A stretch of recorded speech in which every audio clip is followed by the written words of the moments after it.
terdapat seorang penerbit global CNN yang melawat Malaysia kerana minat rakyat Amerika Syarikat terhadap negara ini melonjak secara mendadak. Beliau ingin merasai sendiri pesona Malaysia dan menghasilkan sebuah rancangan berdasarkan pengalaman tersebut. Selepas merasai pelbagai pengalaman di Malaysia, wanita itu berkata bahawa pada masa hadapan, Malaysia akan terus menawan hati orang di seluruh dunia. Apakah sebenarnya yang dialami oleh wanita itu di Malaysia? Kisah hari ini bermula sekarang. Hello, saya Jennifer Smith, seorang penerbit global di CNN. Baru-baru ini, saya menyaksikan satu fenomena yang sangat menarik. Perhatian rakyat Amerika terhadap Malaysia sedang berkembang pesat. Pada mulanya, saya menyangka ia hanyalah tren sementara. Namun, lama-kelamaan, saya menyadari bahawa ini bukan sekadar aliran biasa. Film-film Malaysia, musik pop tempatan, dan terutamanya makanan Malaysia telah meresap masuk ke dalam kehidupan harian kami secara semula jadi. Berjalan di jalanan, saya boleh mendengar lagu-lagu Malaysia. Rakan-rakan saya gairah membincangkan siri drama Malaysia, malah restoran yang menjual nasi lemak dan sate juga semakin banyak. Walaupun budaya Malaysia begitu dekat di sekeliling kami, pengetahuan sebenar saya tentang Malaysia hampir kosong. Apakah jenis tempat Malaysia itu sehingga boleh membuatkan ramai orang terpikat? Persoalan ini terus bermain di fikiran saya. Pada mulanya ia hanyalah perasaan ingin tahu yang mudah, tetapi perlahan-lahan saya mahu memahami lebih lanjut. Saya tidak mahu hanya melihat dari permukaan. Sebaliknya mahu merasai sendiri pesona tersembunyi di dalamnya. Jadi, saya telah membuat keputusan untuk pergi sendiri ke Malaysia. Tentu sekali, ini melibatkan rasa ingin tahu pribadi saya, tetapi ia juga merupakan gerak hati saya sebagai seorang penerbit. Saya berfikir, jika saya menjadikan tema ini sebagai rancangan televisyen, ia pasti sangat menarik. Membongkar rahasia populariti Malaysia, memikirkannya sahaja sudah membuatkan saya teruja. Maka, saya mencadangkan kepada ketua saya mahu merasai sendiri pesona Malaysia dan menghasilkan rancangan berdasarkan pengalaman itu. Nasib baik, ketua saya juga berminat dengan idea saya, dan projek itu diluluskan dengan cepat. Semasa menempah tiket penerbangan ke Malaysia, hati saya dipenuhi dengan keterujaan dan kegelisahan. Di satu sisi, saya bimbang jika saya tidak mampu menangkap pesona sebenar Malaysia. Oleh itu, sebelum berlepas, saya berusaha keras untuk belajar lebih banyak tentang Malaysia melalui internet dan buku. Saya dapati Malaysia benar-benar sebuah negara yang berwarna-warni, sebuah tempat yang mempunyai sejarah yang mendalam, dan dalam masa beberapa dekad sahaja, ia berjaya berubah menjadi menara demokrasi di Asia, serta pusat teknologi yang penting. Bagaimana perubahan drastik ini boleh berlaku? Saya sangat ingin tahu. Duduk di dalam pesawat, minda saya dipenuhi dengan pelbagai soalan. Bahagian mana tentang Malaysia yang begitu menarik perhatian ramai? Apa yang istimewa tentang budaya mereka? Bagaimanakah semangat rakyat Malaysia? Untuk mencari jawapan ini, saya berasa sangat tidak sabar. Selepas penerbangan selama 15 jam, saya akhirnya tiba di lapangan terbang antarabangsa Kuala Lumpur, Kelia. Sebaik sahaja turun dari pesawat, saya merasakan sesuatu yang berbeza. Lapangan terbang itu sangat bersih dan moden. Wah, adakah ini gambaran pertama Malaysia? Fikir saya.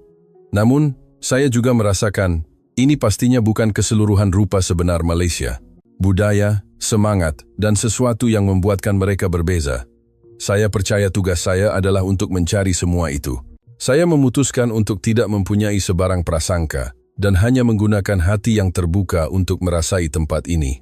Saya penuh dengan jangkaan terhadap segala yang bakal saya lihat, dengar, dan rasa.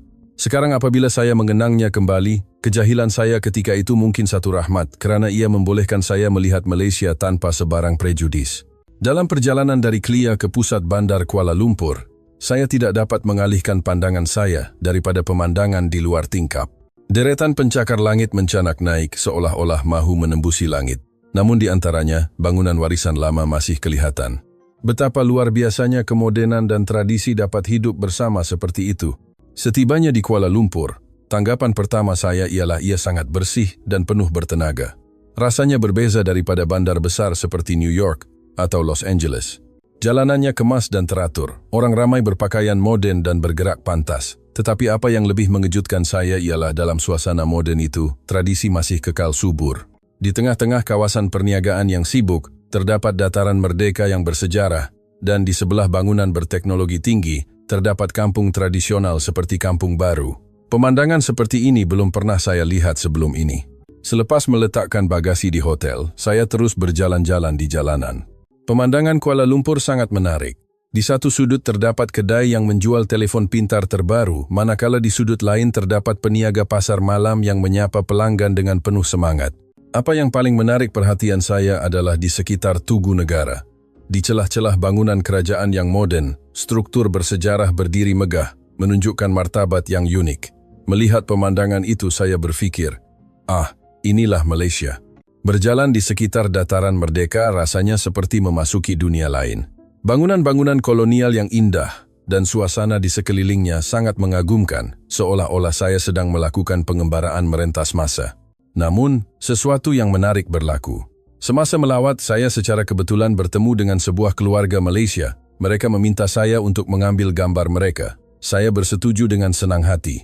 Selepas mengambil gambar, keluarga itu memandang saya dan bertanya, "Adakah Anda orang luar?" Saya menjawab, "Ya, saya dari Amerika Syarikat."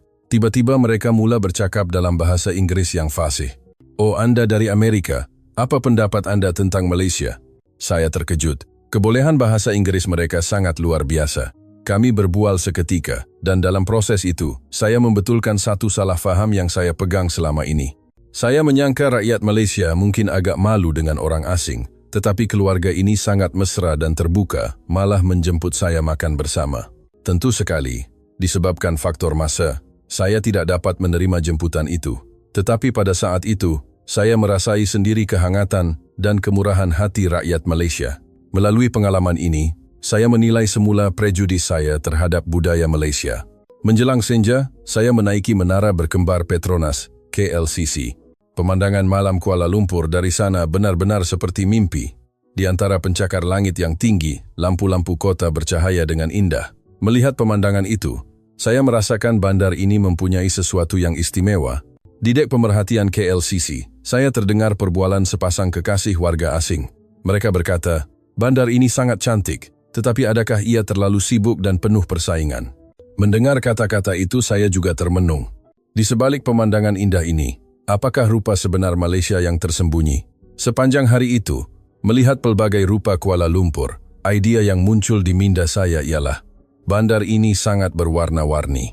Ia modern tanpa mengabaikan tradisi, bertenaga tetapi santai, halus tetapi memberikan rasa hangat. Saya tidak pernah melihat bandar seperti ini.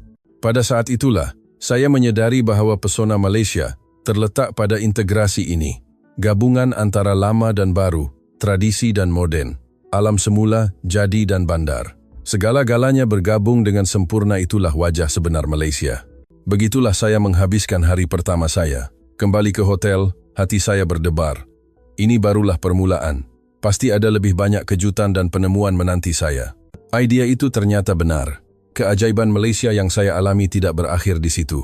Beberapa hari selepas berada di Malaysia, saya ingin merasai budaya Malaysia dengan lebih mendalam. Oleh itu, saya menempuh perjalanan untuk merasai budaya teh tradisional, menuju ke kawasan pergunungan Cameron Highlands yang tenang, jauh dari pusat kota yang bising. Dalam perjalanan, saya merasakan pikiran saya semakin tenang.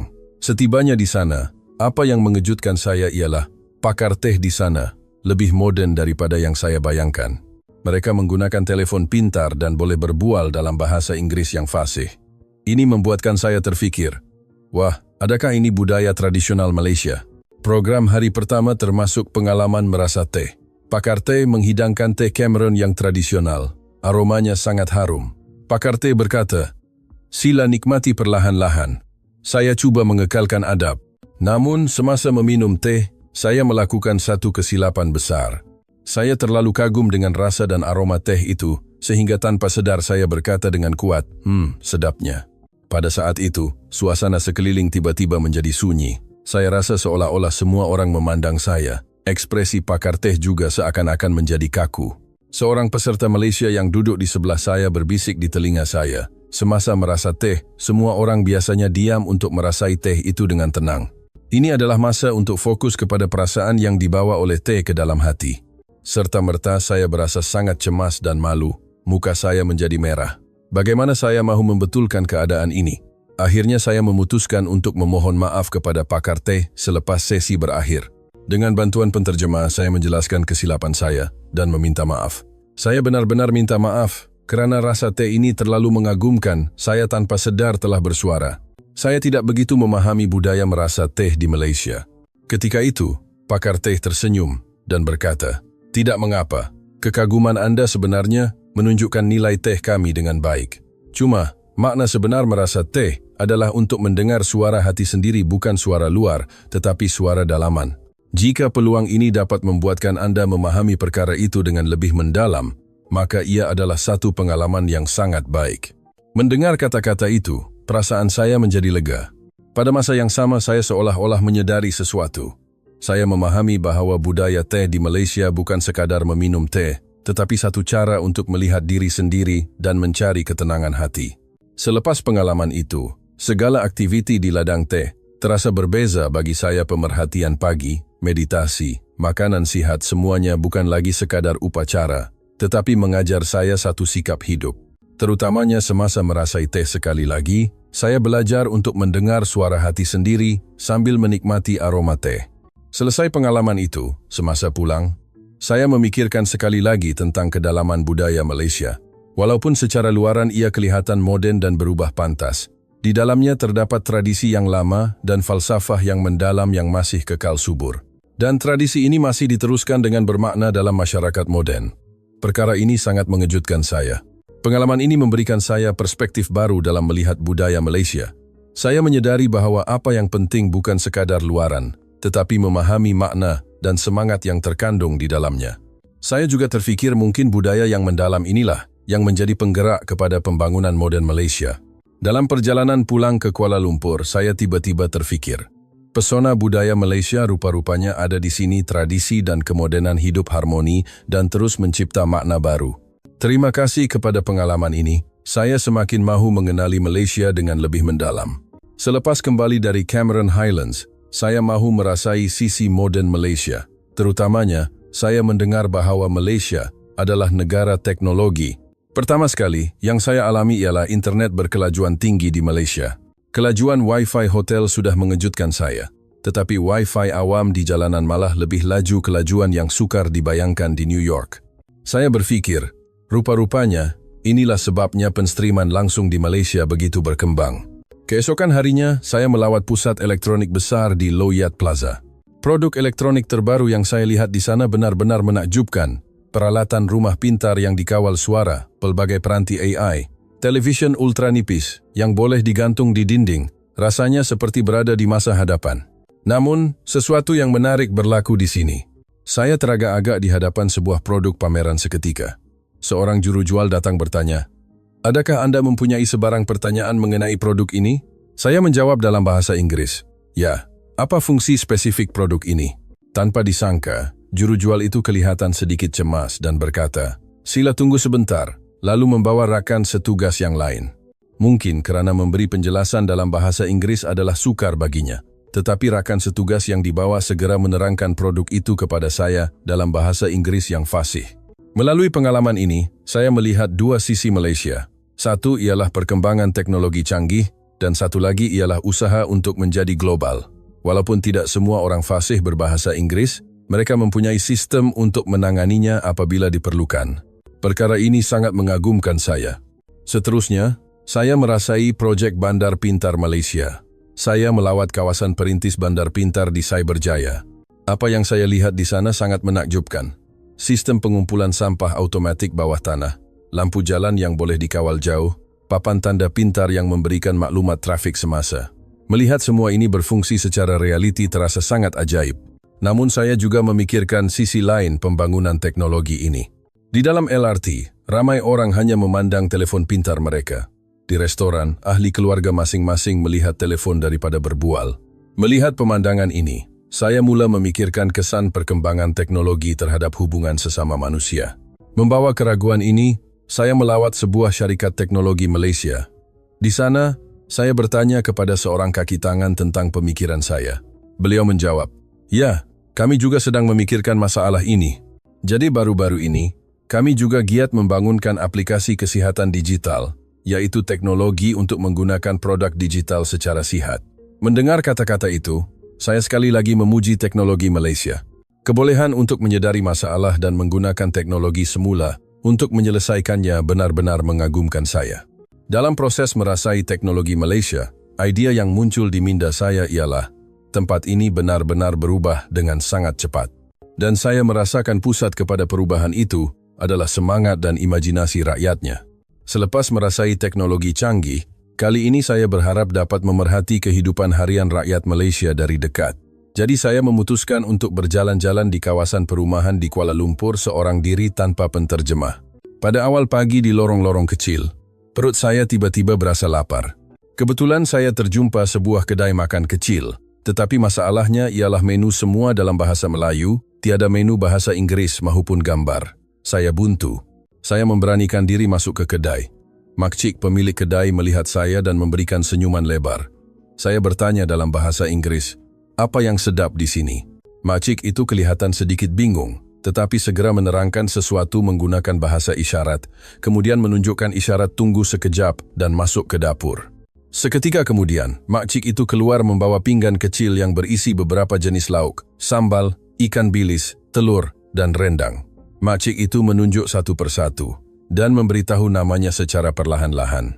Saya coba mengikut sebutannya. Akhirnya saya memesan nasi lemak. Rasanya benar-benar luar biasa. Selepas habis makan, semasa mahu membayar, makcik itu menambah sedikit kuih muih ke dalam bungkusan saya dan berkata ia adalah percuma. Saya terkejut. Pelanggan di meja sebelah menerangkan dalam bahasa Inggris, itu pemberian percuma daripada makcik untuk awak. Kebaikan kecil seperti itu benar-benar menyentuh hati saya. Keesokan harinya, saya pergi ke sebuah taman berhampiran. Pemandangan di sana juga sangat mengagumkan. Pada awal pagi, ramai warga emas berkumpul melakukan tai chi dan senaman pagi. Saya memerhati dari tepi kerana ingin tahu. Seorang pakcik melihat saya dan bertanya jika saya mahu menyertai mereka. Pada mulanya saya teragak-agak, tetapi akhirnya saya memberanikan diri menyertai. Walaupun pergerakan saya kekok, warga emas di sekeliling mengajar saya dengan penuh mesra. Selepas senaman tamat, mereka malah menjemput saya makan roti canai bersama. Bagi orang asing yang baru pertama kali bertemu, mereka boleh menerima saya dengan begitu mudah. Ini benar-benar mengejutkan saya. Semasa makan tengah hari dan berbual, seorang datuk berkata, "Jika ada orang luar datang ke sini, kami sangat mengalu-alukan mereka, kerana kami juga pernah dibantu semasa di luar negara dahulu." Mendengar ini, saya semakin ingin mengenali sejarah dan pengalaman rakyat Malaysia. Pada sebelah petang saya menaiki LRT ke pusat bandar. Di sana juga terdapat satu pengalaman yang tidak dapat dilupakan. Semasa saya sedang membelek peta dan terpinga-pinga, seorang pelajar sekolah menengah datang bertanya, "Adakah Anda perlukan bantuan?" Pelajar itu berkata walaupun ia bukan jalan yang perlu dilaluinya, dia sanggup menemani saya berjalan sehingga ke destinasi yang saya mahu tuju. Kami berbual banyak sepanjang perjalanan. Pelajar itu berkata, "Membantu orang yang memerlukan adalah perkara biasa. Saya harap Anda mempunyai tanggapan yang baik tentang tanah air saya."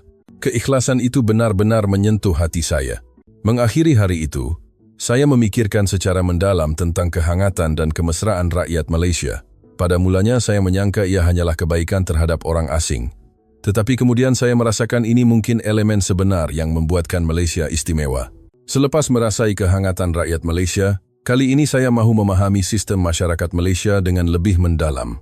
Terutamanya, di sebalik keajaiban ekonomi Malaysia, apakah struktur sosial yang menyokongnya? Pertama, saya memutuskan untuk meninjau sistem pendidikan Malaysia. Melalui kenalan, saya berpeluang melawat sebuah sekolah menengah. Setibanya di sekolah, apa yang mengejutkan saya ialah betapa gigihnya pelajar belajar. Dari awal pagi hingga lewat petang mereka berada di sekolah untuk belajar. Saya berfikir, wah, patutlah dikatakan persaingan pendidikan di Malaysia sengit. Tetapi pada masa yang sama, muncul persoalan. Adakah belajar sebegini penat itu bagus? Jadi saya bertanya kepada seorang guru. Jawabannya mengagumkan saya. Ya, kami juga menyadari kelemahan sistem ini. Oleh itu, baru-baru ini kami sedang berusaha meletakkan lebih banyak fokus kepada kreativiti dan pembangunan karakter dalam pendidikan.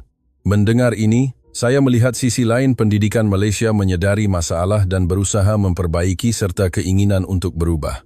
Saya berfikir, sikap sebegini mungkin adalah pemacu kepada kemajuan Malaysia. Seterusnya, saya berpeluang merasai sistem perubatan Malaysia. Malangnya, Saya tiba-tiba tidak sihat dan perlu pergi ke hospital. Pada mulanya saya sangat bimbang. Sebagai orang asing, adakah komunikasi akan lancar? Berapakah kosnya? Namun, pengalaman di hospital sangat mengejutkan. Dari pendaftaran hingga berjumpa dokter dan mengambil obat, semuanya berjalan pantas dan efisien. Dokter juga menerangkan dengan mesra dalam bahasa Inggris. Apa yang paling mengejutkan saya ialah kos rawatannya adalah sangat murah, harga yang sukar dibayangkan di Amerika Syarikat. Melalui pengalaman ini, saya memahami tentang sistem kesihatan awam Malaysia. Semua rakyat boleh menerima perkhidmatan perubatan berkualiti tinggi dengan kos yang rendah. Perkara ini benar-benar mengagumkan saya. Saya berpikir, justru kerana adanya sistem seperti inilah, rakyat boleh hidup dengan tenang. Satu lagi perkara yang mengejutkan saya ialah sistem pengangkutan awam Malaysia. Saya menggunakan LRT, MRT, dan bas untuk pergi ke pelbagai tempat di Kuala Lumpur. Saya sangat memuji kecekapan dan kemudahannya, terutamanya menggunakan satu kad pengangkutan untuk menaiki semua jenis pengangkutan awam serta boleh mengesahkan maklumat ketibaan bas secara real time. Dua perkara ini meninggalkan kesan mendalam bagi saya. Tetapi saya juga memikirkan sisi lain pembangunan ini. Di sudut jalan, saya melihat gelandangan dan mendengar berita tentang isu gaji rendah dalam kalangan belia. Melihat pemandangan ini, saya sedar masyarakat Malaysia juga mempunyai masalah yang perlu diselesaikan. Membawa kebimbangan ini, saya bertemu dan berbual dengan seorang pakar kebajikan sosial Malaysia. Apa yang dikatakannya sentiasa saya ingati. Ya, masyarakat kami memang masih mempunyai banyak masalah. Tetapi yang penting ialah, kami terus berusaha untuk mengenali dan menyelesaikan masalah tersebut. Penyertaan rakyat dan dasar kerajaan sedang membawa perubahan sedikit demi sedikit. Mendengar ini, saya merasakan kematangan masyarakat Malaysia, tidak menyembunyikan masalah, mengakuinya secara terbuka, dan pada masa yang sama berusaha menyelesaikannya. Saya rasa, bukankah ini rupa masyarakat yang benar-benar maju? Melalui pengalaman ini, saya menemui satu lagi sisi Malaysia. Di sebalik pertumbuhan ekonomi yang pesat, terdapat sistem sosial yang kukuh dan usaha tanpa henti untuk membina masyarakat yang lebih baik. Saya menyadari ini juga satu lagi elemen yang membuatkan Malaysia istimewa. Masa saya di Malaysia tanpa disedari hampir tamat. Pada hari terakhir, saya sekali lagi menaiki KLCC dan memandang ke bawah ke arah Kuala Lumpur, mengenang kembali perjalanan ini. Semasa baru sampai, saya hanyalah seorang pelancong asing yang penuh rasa ingin tahu. Tetapi sekarang saya telah menjadi peminat teguh Malaysia yang sangat terpikat dengan pesonanya. Memandang pemandangan malam Kuala Lumpur, pelbagai wajah Malaysia yang saya alami terlintas di fikiran. Masjid Jamek yang tenang di tengah lanskap kota moden, jalanan yang penuh dengan teknologi canggih, serta rakyat yang hangat yang tinggal di dalamnya. Segala-galanya bergabung menjadi satu untuk mencipta sebuah negara unik bernama Malaysia. Apa yang paling mengagumkan saya ialah integrasi Malaysia, tradisi dan moden, tempatan dan luar, individu dan komuniti elemen-elemen yang pada pandangan pertama nampak bercanggah, tetapi di Malaysia, ia bergabung dengan sangat baik secara luar biasa. Saya rasa, bukankah gabungan ini pesona unik Malaysia? Saya juga sangat terharu dengan semangat dan usaha rakyat Malaysia. Menempuh sejarah yang sukar tetapi tidak berputus asa, sentiasa berusaha untuk pembangunan, dan semangat untuk terus mencabar demi masa depan yang lebih baik. Bukankah sikap sebegini yang menjadi pemacu kepada kemajuan Malaysia? Tentu sekali, saya juga tahu Malaysia mempunyai masalah, persaingan yang berlebihan, tekanan hidup yang tinggi, jurang sosial, dan lain-lain. Tetapi yang penting ialah mereka tidak berhenti mengenali dan berusaha menyelesaikan masalah ini. Daripada sikap sebegini, saya melihat masa depan Malaysia yang cerah. Sekarang saya rasa saya sudah sedikit memahami tentang Malaysia. Tetapi pada masa yang sama muncul lebih banyak persoalan. Kedalaman budaya Malaysia, semangat rakyatnya, dan pelbagai lapisan masyarakatnya, saya mempunyai keinginan untuk memahami semua ini dengan lebih mendalam. Jadi saya telah membuat keputusan, perjalanan ini tidak akan berakhir setakat temu bual ini sahaja. Saya mahu meneruskan hubungan saya dengan Malaysia. Saya mahu belajar bahasa Melayu dan mengkaji budaya Malaysia dengan lebih mendalam. Saya berharap suatu hari nanti, saya boleh melawat Malaysia lagi untuk tempoh yang lebih lama. Sebelum menaiki pesawat, saya pergi ke Dataran Merdeka buat kali terakhir. Pemandangan di sana terpahat dalam hati saya. Berlatar belakangkan bangunan Sultan Abdul Samad yang indah. Keluarga menikmati masa santai, pasangan kekasih berjalan-jalan, kawan-kawan bermain papan seluncur, dalam rutin harian yang damai itu, saya seolah-olah menemui kecantikan sebenar Malaysia.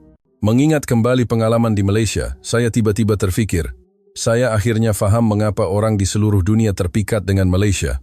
Malaysia mempunyai pesona bukan sekadar kerana lagu, drama atau teknologi canggih, tetapi kerana semangat dan budaya unik Malaysia yang menggabungkan semua itu, serta keinginan untuk terus maju.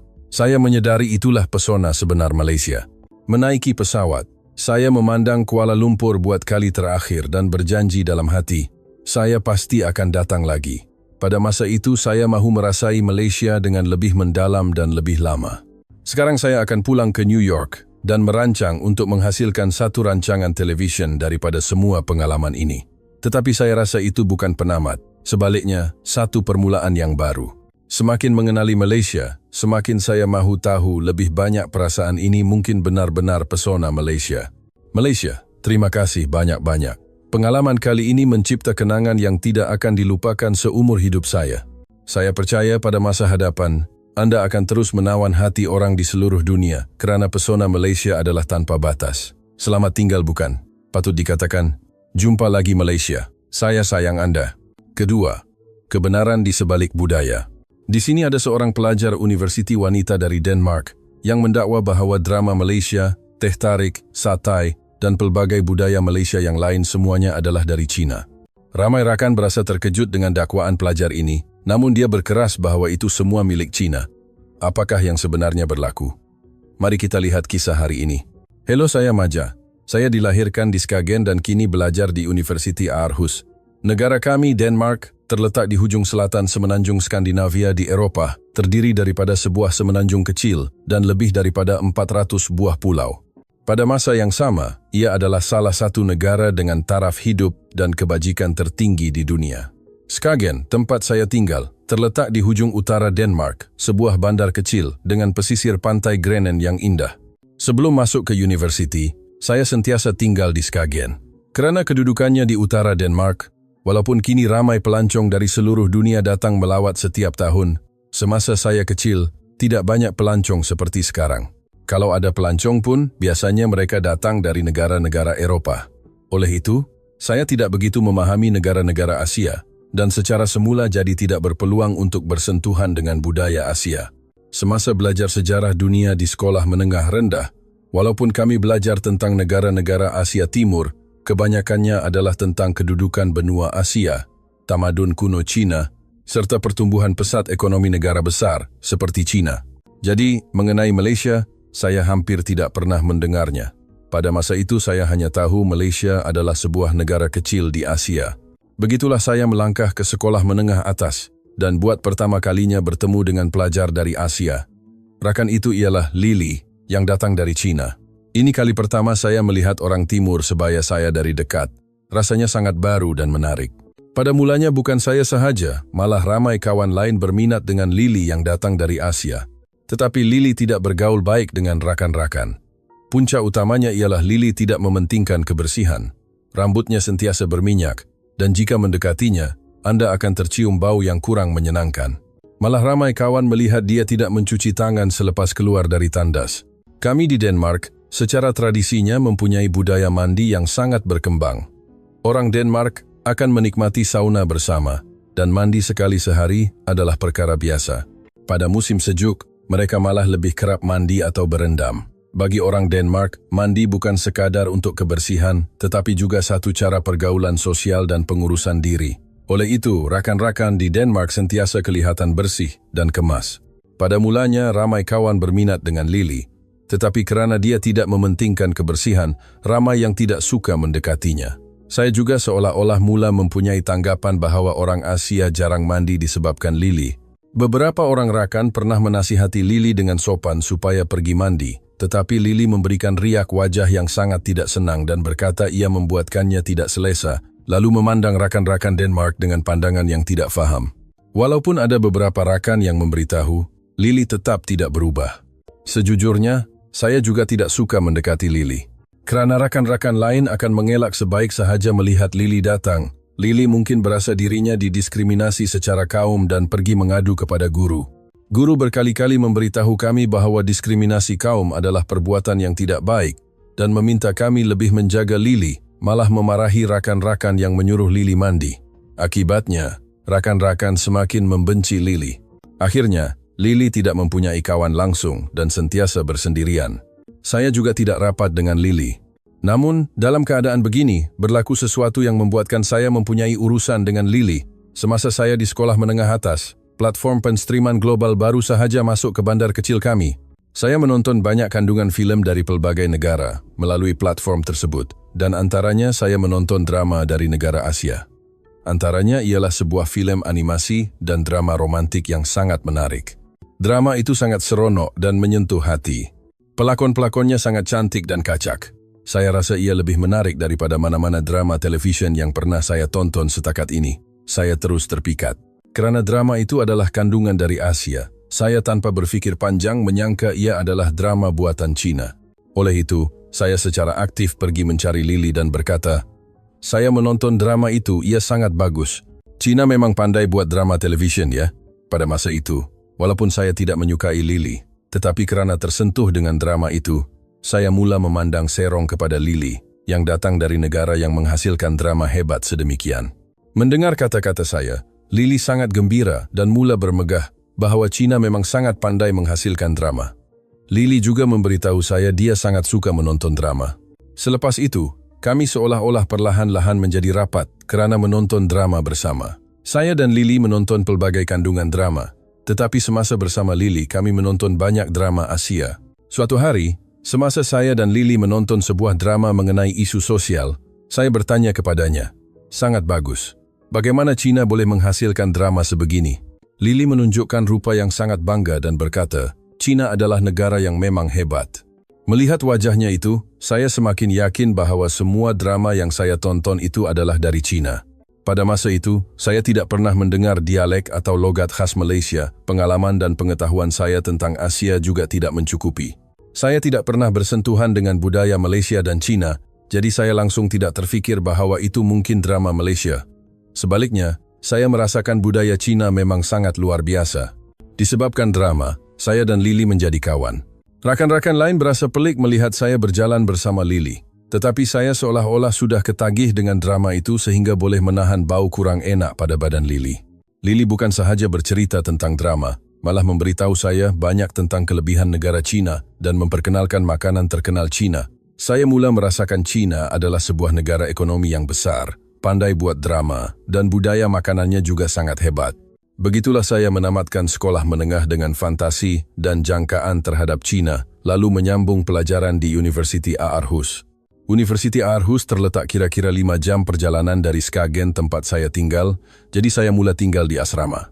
Universiti kami mempunyai perjanjian pertukaran dengan ratusan universiti di seluruh dunia, jadi bukan sahaja terdapat pelajar dari negara jiran, malah dari pelbagai negara lain.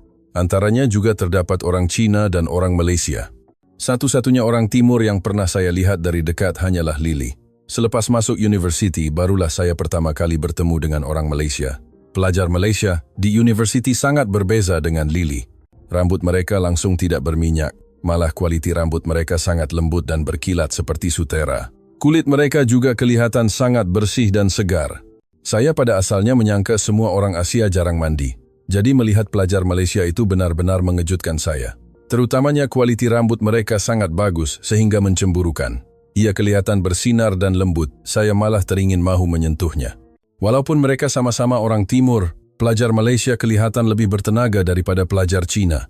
Dari jauh mungkin tidak nampak beza, tetapi apabila dilihat dari dekat, memang berbeza.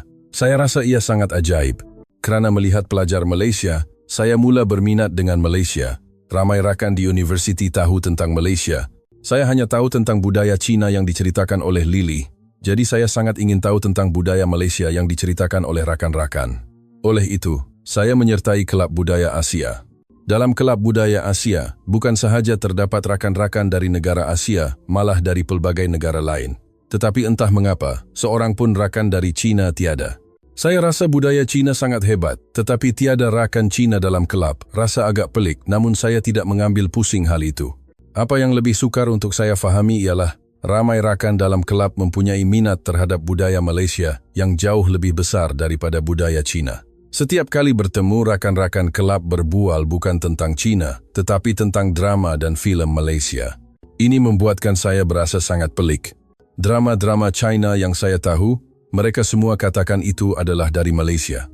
Terutamanya apabila mereka menjawab bahwa drama yang saya suka itu adalah karya Malaysia, saya berasa sangat cemas.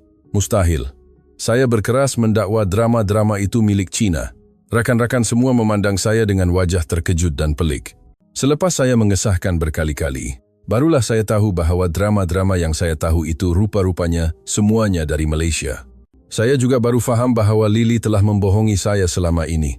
Mengapa Lily mahu mengatakan drama dan filem Malaysia sebagai buatan Cina? Saya benar-benar tidak faham. Dia bukan sahaja menipu saya tentang drama, malah boba tea yang sering disebutnya rupa-rupanya adalah teh tarik atau minuman mutiara yang dipopularkan Malaysia. Dia berkata, pesta Tanglung adalah aktiviti tradisional Cina. Rupa-rupanya itu adalah pesta Tanglung di Malaysia. Banyak seni bina kuil tradisional yang dikatakannya, walaupun berakar umbi dari budaya Cina, telah berkembang menjadi gaya dan ciri unik Malaysia dan bukannya serupa sepenuhnya dengan di Cina seperti yang dikatakannya. Semakin saya tahu, semakin saya keliru. Banyak perkara yang saya sangka budaya Cina selama ini, rupa-rupanya adalah budaya Malaysia. Saya tidak dapat mempercayainya dan berasa sangat malu kerana pernah menjadi begitu bodoh. Hujung minggu itu saya pulang ke rumah dan terus mencari Lily untuk bertanya mengapa dia menipu saya. Pada mulanya Lily masih memberitahu saya bahwa itu memang dari Cina, malah mula berkeras mendakwa Malaysia telah meniru budaya Cina dan mengatakan segala-galanya di Malaysia datang dari Cina. Kerana saya tidak faham sejarah Asia, saya tidak tahu tentang perkara lain, tetapi saya bertanya kepadanya mengapa dia mendakwa drama televisyen Malaysia sebagai milik Cina. Akhirnya, Lily mengeluarkan kata-kata yang mengarut. Dia berkata kerana dia tiada kawan dan mahu menjadi rapat dengan saya, sebab itulah dia melakukannya. Saya sangat marah sehingga tidak terkata. Pada mulanya saya hanya berkata kepada Lily dengan nada memberi amaran. Anda tiada kawan bukan kerana saya benci orang Asia. Ramai kawan menyuruh Anda mandi tetapi Anda hanya tahu marah. Badan Anda memang berbau busuk. Sejujurnya, saya juga sangat menderita, tetapi saya bersabar selama ini. Sepanjang beberapa tahun kita bersama, Anda mempunyai banyak peluang untuk berterus terang tentang penipuan Anda. Tetapi Anda malah mengatakan semua perkara tentang Asia yang saya tanya sebagai milik China. Saya tidak akan menganggap pembohong seperti Anda sebagai kawan lagi. Selesai berkata begitu, saya terus pulang ke rumah. Apabila hujung minggu tamat dan saya mahu kembali ke universiti, langkah saya terasa sangat berat. Fikiran saya dipenuhi dengan betapa bodohnya saya kelihatan di hadapan ramai orang apabila mempertahankan perkara dari Malaysia sebagai milik Cina. Terutamanya saya tidak dapat lupa pandangan terkejut para pelajar Malaysia terhadap saya. Setibanya di universiti, saya memberitahu bahwa saya yang tersalah anggap dan memohon maaf atas tindakan saya yang berkeras itu. Walaupun sangat memalukan, rakan-rakan Malaysia sebaliknya menenangkan saya dan berkata perkara sebegitu boleh berlaku jika tidak faham. Antara ramai pelajar Malaysia, saya menjadi sangat rapat dengan seorang rakan bernama Yasmin. Saya menceritakan apa yang berlaku kepada Yasmin. Yasmin berkata sesetengah orang Cina mempunyai perasaan yang kompleks terhadap Malaysia dan dia juga pernah mengalami perkara serupa berkali-kali, jadi dia tidak lagi rasa terkejut. Melalui Yasmin, saya belajar banyak perkara tentang Malaysia. Saya benar-benar berminat dengan drama Malaysia. Untuk pelbagai persoalan saya, Yasmin memperkenalkan sangat banyak drama Malaysia kepada saya, malah mengajar saya tentang filem dan muzik Malaysia. Saya belajar tentang budaya hebat Malaysia daripada Yasmin, dan disebabkan itu, minat saya menjadi semakin besar. Saya sentiasa mahu pergi ke Malaysia sekali untuk melihatnya. Kemudian saya mendapat tahu bahwa Universiti Malaya UM di Malaysia mempunyai program pertukaran pelajar. Saya terus memohon program pertukaran itu, dan nasib baik saya terpilih untuk melawat Malaysia. Saya yang tidak pernah pergi ke negara jiran di Eropah pun, akhirnya akan pergi ke Malaysia. Sebelum melawat Malaysia, saya sangat gugup. Walaupun saya mengakui budaya Malaysia sangat hebat, saya juga pernah mendengar bahwa Malaysia terletak di kawasan tropika dan sering dilanda banjir. Jadi saya mempunyai tanggapan bahwa Malaysia mungkin tempat yang tidak begitu kaya. Namun selepas melawat Malaysia, barulah saya tahu saya silap. Malaysia memiliki infrastruktur yang sangat maju. Kelajuan internet dan teknologi rangkaian mudah alih di Malaysia mungkin malah tidak dapat ditandingi oleh Denmark. Di Malaysia, internet sangat laju di mana-mana, malah boleh digunakan di dalam bas atau LRT yang sedang bergerak. Tambahan pula, Malaysia mengekalkan integrasi antara budaya tradisional dan budaya moden dengan baik. Saya datang ke Kuala Lumpur dan melawat kawasan bersejarah, Batu Caves, serta pusat bandar. Pemandangan jalanan tradisional Malaysia yang wujud bersama pencakar langit benar-benar sangat ajaib. Seni bina tradisional Malaysia yang dilihat di pusat bandar benar-benar sangat cantik. Kemudahan pengangkutan awam di Malaysia juga sangat hebat. Kami orang Denmark mempunyai populasi yang berselerak, jadi hanya pengangkutan di pusat bandar Copenhagen yang lebih maju. Tetapi rangkaian MRT di Kuala Lumpur sangat luas, menepati masa, dan beroperasi dengan sistem yang efisien. Terutamanya MRT dan bus boleh bertukar dengan sangat mudah. Dan berbanding Denmark, harganya juga murah. Paling penting, walaupun ramai orang menggunakannya, ia diuruskan dengan sangat bersih. Apa yang paling penting, datang ke Malaysia. Saya rasa perkara paling hebat adalah rakan-rakan yang saya temui. Rakan-rakan yang saya temui di Universiti Malaya, kebanyakannya sangat cemerlang dalam pelbagai aspek dan sangat rajin. Rakan-rakan mencapai keputusan cemerlang dalam pertandingan akademik antarabangsa seperti Olimpik Matematik dan Sains, malah memenangi banyak anugerah dalam bidang kejuruteraan. Kebanyakan pelajar selain fasih berbahasa Inggris, mereka juga boleh menggunakan bahasa asing lain dengan lancar dan aktif dalam pelbagai aktiviti sukan. Ramai kawan yang mengimbangi kerja sambilan dengan pelajaran, tetapi walaupun bekerja sambilan, mereka tetap boleh mendapat keputusan cemerlang. Perkara ini benar-benar hebat. Rakan sebilik saya, Siti, berkata dia datang dari utara tanah air. Setiap pagi, dia bangun awal untuk belajar, menghadiri kelas, dan pada waktu malam serta hujung minggu, dia pergi bekerja sambilan. Di celah-celah masa itu, dia masih sempat bersukan. Dia hanya tidur kira-kira 6 hingga 7 jam sehari. Menjalani hari yang begitu sibuk setiap hari benar-benar hebat. Saya bertanya bagaimana dia melakukannya, tetapi Siti memberitahu saya bahwa semasa di sekolah menengah, dia hanya tidur 5 jam sahaja untuk belajar. Jadi sekarang dia rasa sudah cukup tidur. Mendengar kata-kata itu saya terkedu. Adakah rakyat Malaysia semuanya begitu rajin? Saya datang ke Malaysia dan melihat banyak perkara yang saya rasa hebat. Tetapi yang paling hebat adalah rakan-rakan Malaysia saya. Melihat rakan-rakan di Universiti Malaya, saya rasa tempat ini hanya akan menjadi lebih baik pada masa hadapan. Selain itu, berbanding Denmark, kemudahan infrastruktur di Malaysia juga sangat memudahkan. Kedai serbaneka beroperasi 24 jam. Malah pada waktu lewat malam pun banyak kedai dan restoran masih dibuka, terutamanya budaya penghantaran makanan. Delivery adalah satu kejutan bagi saya. Jika mahu makan sesuatu, hanya tekan beberapa kali pada telefon pintar dan makanan sampai. Barang yang dipesan boleh sampai keesokan harinya. Datang ke Malaysia membuatkan saya rasa seperti menjadi orang yang bertamadun. Dalam masa tidak sampai beberapa bulan, saya sudah menyesuaikan diri sepenuhnya dengan sistem yang memudahkan di Malaysia, sehingga saya bimbang apabila hari untuk pulang ke Denmark semakin hampir. Sepanjang saya tinggal di Malaysia, saya sangat berpuas hati dengan segalanya. Makanan Malaysia sangat pelbagai dan kebanyakannya kena dengan selera saya. Tambahan pula, Malaysia mempunyai banyak kawasan hijau seperti taman dan sungai di tengah kota. Walaupun di pusat bandar, Anda boleh bersiar-siar atau mendaki bukit dengan mudah. Di Denmark tempat saya tinggal, buminya rata dan hampir tiada gunung, semuanya tanah pamah. Sepanjang hidup saya tidak pernah melihat gunung yang tinggi. Tetapi di Malaysia, walaupun di pusat bandar, Anda boleh melihat gunung. Sangat dekat dengan pusat kota, Anda sudah boleh mendaki gunung. Perkara ini juga sangat ajaib. Saya dan Siti mendaki sebuah tempat bernama Bukit Gasing. Apabila memandang ke arah pusat bandar Kuala Lumpur dari puncak bukit, saya merasakan satu perasaan yang lapang, tekanan juga hilang, dan hati menjadi tenang.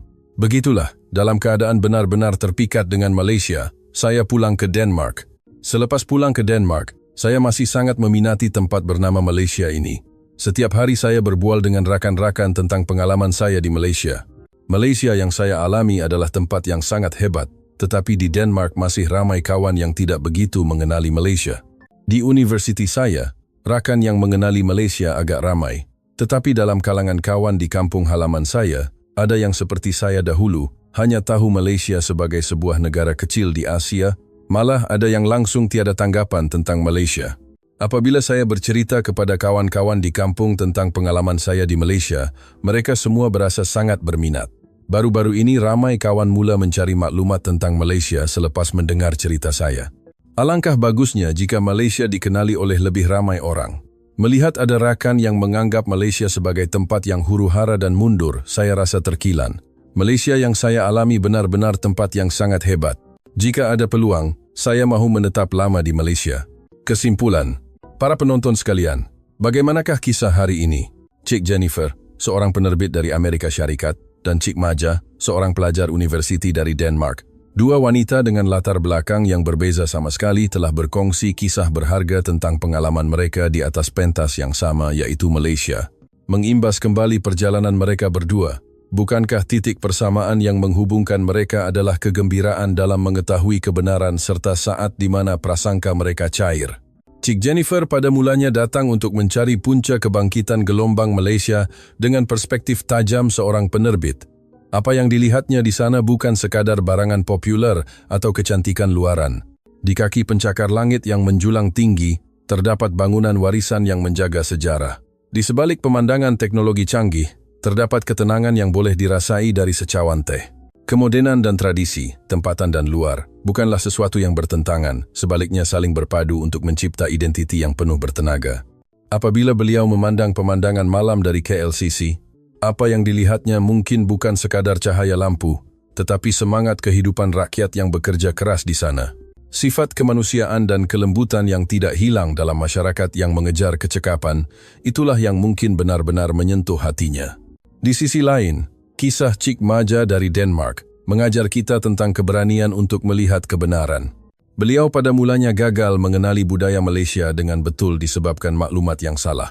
Namun perkara yang paling hebat tentang beliau adalah keberaniannya untuk mempercayai apa yang dilihat dan dirasai sendiri. Sila kenang kembali bayangan pelajar Malaysia yang ditemuinya di universiti. Kerajinan mereka yang sanggup mengurangkan waktu tidur demi pelajaran dan kerja, namun tetap penuh harapan untuk masa hadapan. Apa yang menyentuh hati Cik Maja melampaui infrastruktur yang memudahkan dan makanan yang sedap, ia adalah sikap hidup positif rakyat Malaysia itu sendiri. Prejudis yang dipegangnya dahulu cair seperti salju musim bunga, disebabkan keikhlasan rakan-rakan Malaysia serta keramahan orang yang tidak dikenali di sudut jalan. Pepatah mengatakan, melihat sekali lebih baik daripada mendengar 100 kali. Tetapi langkah yang diambil dengan hati terbuka telah menjadikan hidupnya lebih kaya. Apakah yang boleh kita pelajari daripada kedua-dua kisah ini? Ianya adalah hakikat bahawa pesona Malaysia lebih banyak terletak pada hati yang tidak ketara berbanding benda yang ketara. Hati yang mesra secara semula jadi dalam membantu orang yang kesusahan, sikap bangga dan jujur dalam menjalankan peranan masing-masing, serta semangat yang menghargai keharmonian. Pelajaran tentang ketenangan yang dipelajari Cik Jennifer di ladang teh, serta kuih percuma yang diterima Cik Maja daripada pemilik kedai makan, semuanya adalah manifestasi hati yang dihargai dan diwarisi oleh rakyat Malaysia dalam sejarah yang pelbagai. Sekarang dunia saling terhubung melalui internet dan maklumat tersebar pantas, namun dunia yang dilihat melalui skrin dan dunia yang dirasai dengan bernafas di tempat itu serta berinteraksi dengan rakyatnya adalah dua perkara yang berbeza sama sekali. Dua wanita ini telah menulis semula peta dalam hati mereka melalui lawatan ke Malaysia. Di sana sudah tiada ketakutan terhadap perkara yang tidak diketahui atau salah faham. Yang ada hanyalah persahabatan yang merentasi sempadan serta rasa hormat terhadap budaya masing-masing. Kata-kata terakhir Cik Jennifer bahawa pesona Malaysia adalah tanpa batas serta keazaman Cik Maja untuk memperkenalkan Malaysia kepada lebih ramai orang menunjukkan bahawa budaya yang dibina dengan jujur dan hati yang menghargai manusia mempunyai kuasa untuk menyentuh hati sesiapa sahaja di dunia, merentasi batasan bahasa dan negara.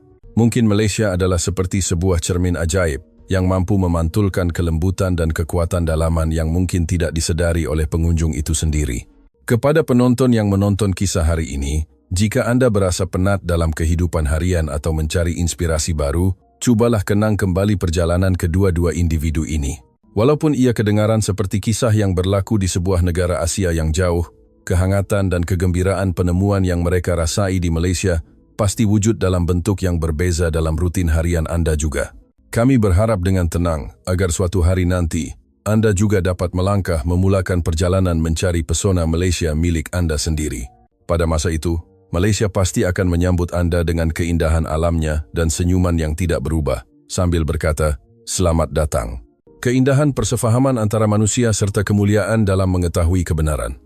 Jika kisah hari ini dapat menjadi pemangkin untuk menyalakan pelita kecil dalam hati Anda, kami akan berasa sangat bangga. Maka, nantikan pertemuan kita dalam kisah yang seterusnya. Semoga Anda semua menjalani hari yang tenang dan damai. Terima kasih.